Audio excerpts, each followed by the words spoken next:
अतिथि शिक्षक हो या अतिथि सहायक प्राध्यापक हो, गेस्ट फैकल्टी हो, वित्त रहित का मामला हो, ना जाने कितने तैयारी 4 का वैकेंसी लाएंगे। फिजिकल टीचर के बारे में क्या कुछ कहेंगे? कमेटी का भी बैठक होगी। सभी शिक्षक की जो बहाली हुई थी, फिजिकल टीचर हैं, चाहे वो हेल्थ के इंस्ट्रक्टर हैं, चाहे वो नियोजित शिक्षक हैं, चाहे वो विशिष्ट शिक्षक हैं, चाहे बीपीएससी टीआरई 1 है, टीआरई 2 है, टीआरई 3 है, टीआरई 4 की बात अभी हो रही है। तो लगातार हम अपने मुद्दों पाठक सेक्रेटरी थे, हम लोगों ने उनसे बात निकाली है, सिद्धार्थ जी से भी हम लोगों ने बात किया। बीएड में एंट्रेंस एग्जाम देते हैं, फिर बीएड निकालते हैं, बीएड 2 साल का कोर्स करते हैं, फिर उसको 2 लाख रुपया बर्बाद करते हैं, फिर एस्टेट देते हैं, डीएल देते हैं, सीटेट देते हैं, ये तमाम देते रहते हैं। उससे बीपीएससी आ गया, फिर प्री मेंस को लेकर बच्चे कर रहे हैं कि टीआरई 1 को वैसे 2 को फिर 3 वैसे भी एग्जाम लिया जा रहा है। तो फिर इसमें प्री मेंस को लेकर के क्या कहेंगे?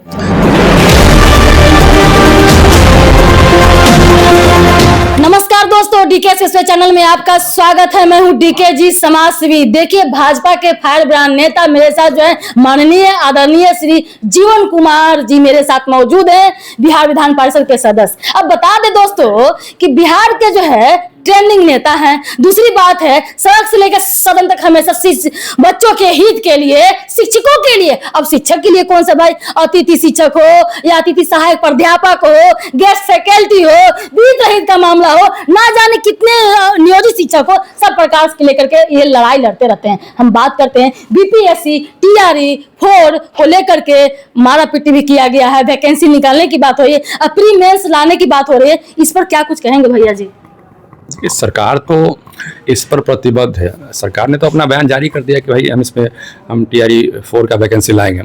अब कोई भी सिस्टम जो पार्लियामेंट्री सिस्टम में किसी के दबाव से कोई सिस्टम नहीं चलता है। सरकार की अपनी लोकतांत्रिक प्रक्रिया होती है और जो संवैधानिक प्रक्रिया उसके तहत सरकार काम करती है, तो वो होगा, उसमें कोई दिक्कत है नहीं। आपको याद होगा कि जब हम लोग 3 साल पहले जब मीडिया में हम लोग शैक्षणिक वातावरण के बारे में बात करते थे, तो पूरे देश में सीबीएसई का जो नॉर्म्स है 30:1 का रेशियो है, और आप नॉर्दर्न इंडिया की बात कीजिएगा तो नॉर्दर्न इंडिया में 30:1 का रेशियो कहीं मेंटेन नहीं हुआ था।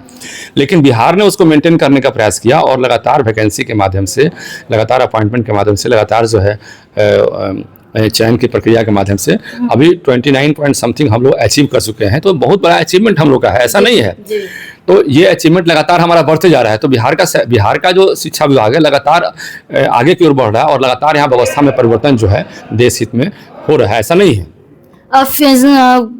फिजिकल टीचर के बारे में क्या कुछ कहेंगे? कमेटी का भी बैठक हो गई है, सारा चीज हो गया, क्या कुछ, क्या उनका दुगना वेतन को मिलकर क्या कुछ होगा या परमानेंट की बात हो रही है, क्या कुछ कहेंगे? देखिए, फिजिकल टीचर की जो बहाली हुई थी, शारीरिक शिक्षक की जो बहाली हुई थी, स्टार्टिंग में जब उनकी बहाली हुई थी तो शॉर्ट समय के लिए हुई थी कि वो एक क्लास लेंगे और उसके बाद उनका काम नहीं रहेगा।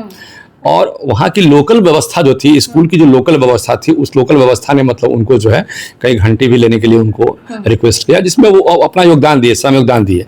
तो हम लोगों ने फिजिकल टीचर के लिए पहले भी बात उठाया था और फिजिकल टीचर्स में हमें सफलता भी मिली कि पहले की अपेक्षा फिजिकल टीचर्स के बारे में सरकार ने सोचा भी।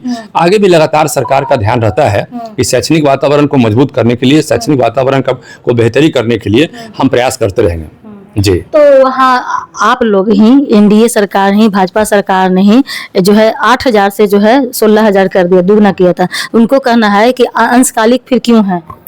देखिए, एक बात हम बता रहे हैं कि पहले उन लोगों का जो रिक्वायरमेंट था, डिमांड था, जब सरकार ने बहाली किया, नियमावली की बात कीजिएगा तो नियमावली में आप देखिएगा कि बहाली जो है पूर्णकालिक के तौर पर नहीं हुई थी, और जब बहाली पूर्णकालिक के तौर पर नहीं हुई थी इसलिए उनका पेमेंट भी पूर्णकालिक के हिसाब से नहीं मिला था।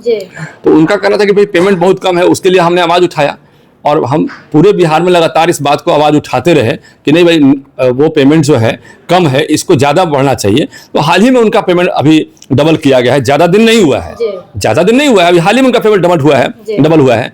तो निश्चित रूप से एक व्यवस्था में परिवर्तन आया है, तो खुशी का वातावरण भी बना है। तो इसमें हम कह सकते हैं कि भाई थोड़ा सा धैर्य रखने की जरूरत है।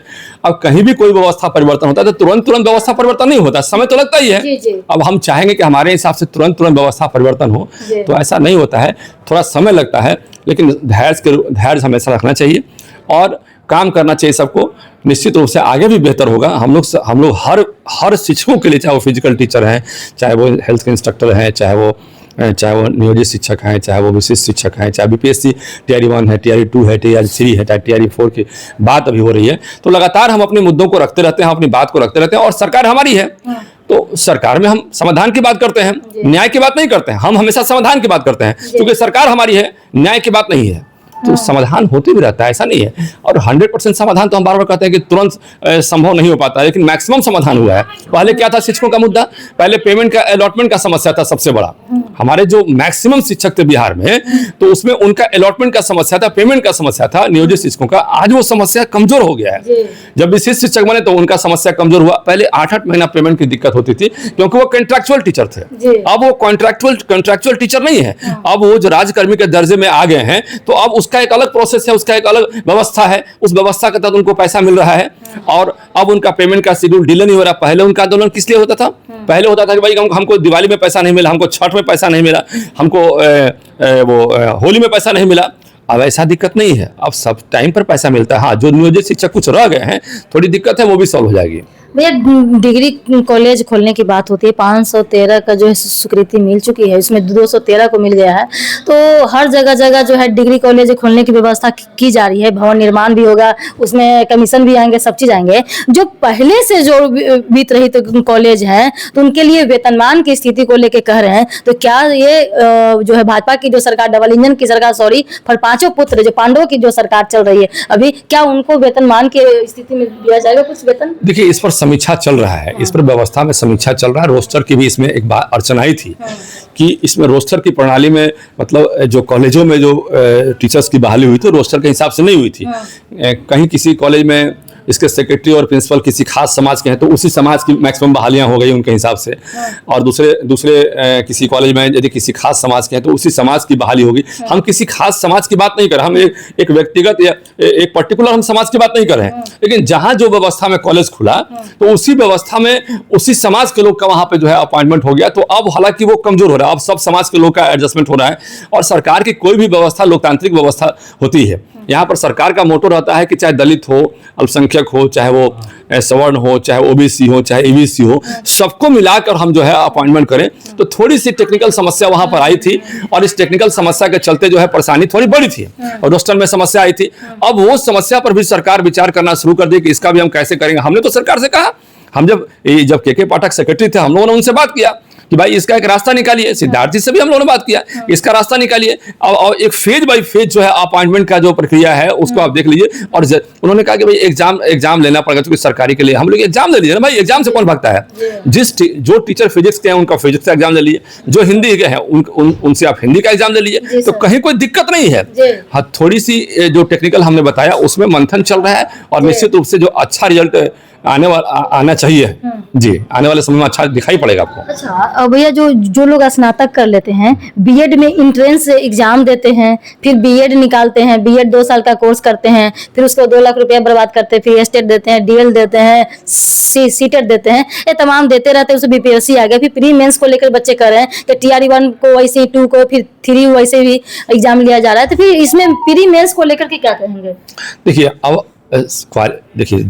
जब क्वालिटी एजुकेशन की बात करते हैं, तो चाहे प्री मेंस का एग्जाम की बात करें, चाहे इंटरव्यू की बात करें, तो कहीं भी घबराने की बात नहीं है। और जो अभ्यर्थी एजुकेटेड हैं, उनको कहीं कोई दिक्कत नहीं है। चाहे वो प्री का एग्जाम लीजिए, चाहे मेंस का एग्जाम लीजिए, चाहे इंटरव्यू का एग्जाम, चाहे आप इंटरव्यू के रूप में एग्जाम लीजिए, कहीं कोई दिक्कत नहीं है। और जितने भी लोग यहाँ पर एग्जाम देके आ रहे हैं, सब एजुकेटेड लोग ही आ रहे हैं, इसमें कोई शक की बात नहीं है। और निश्चित रूप से आने वाले समय में भी जो हमारे यहाँ दिखाई पड़ेगा, वैकेंसी में आने वाले लोग जो दिखाई पड़ेंगे आपको, सब एजुकेटेड लोग आएंगे, उसमें कहीं कोई दिक्कत नहीं है। हम तो देख रहे हैं, हम तो स्कूलों में भ्रमण कर रहे हैं, कल भी हम अरवल में थे, परसों भी हम भ्रमण में थे, आज हम यहाँ पर है पटना में, चूंकि पटना में कुछ लोगों से मिलना था, कई जिला से लोग हमारे पास आए। तो निश्चित रूप से हम कह सकते हैं कि एग्जाम आप कोई भी ले लीजिए, चाहे प्री का लीजिए, मेंस का लीजिए, इंटरव्यू लीजिए, कहीं जो हमारे जो अभ्यर्थी जो हैं, जो पढ़े लिखे हैं, वो क्वालिफाई कर ही जाएंगे।